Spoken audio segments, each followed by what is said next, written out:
Қайырлы күн достар. Бүгін біз самса дайындаймыз. 350 мл суға 1 шай қасық тұзды салып, ерігенше араластырамыз. 650 грамм ұнға аз-аздан құйып, қамыр басамыз. Қамырымыз біркелкі болу керек. 30 минутқа қалдырамыз.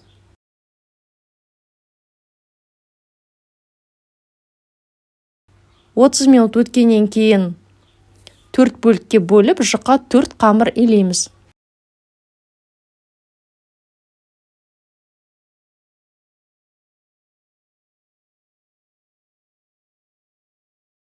Жүз 50 грамм маргаринді ерітіп, қамырымызға жағып шығамыз.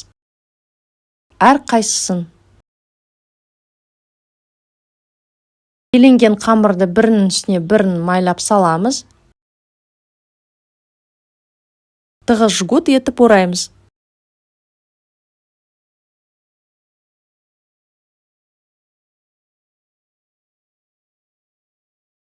Бір сағатқа морозильникке салып қоямыз.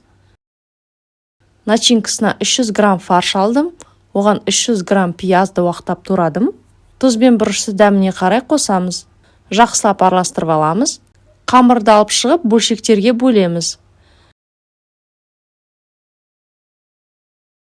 Әр біреуін үстіне қолымызбен басып форма келтіреміз.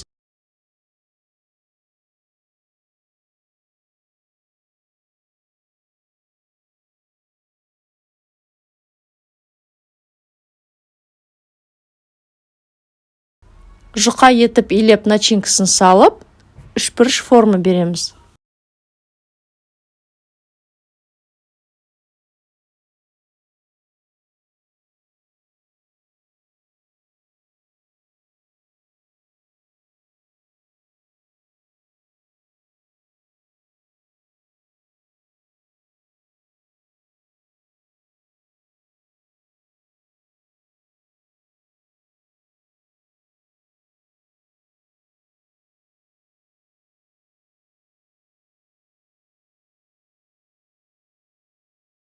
Жұмыртқаның сарысымен жағып шығамыз.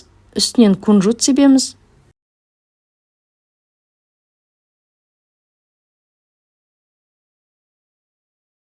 «180 градус қызып тұрған духовкаға 40 минутқа қоямыз.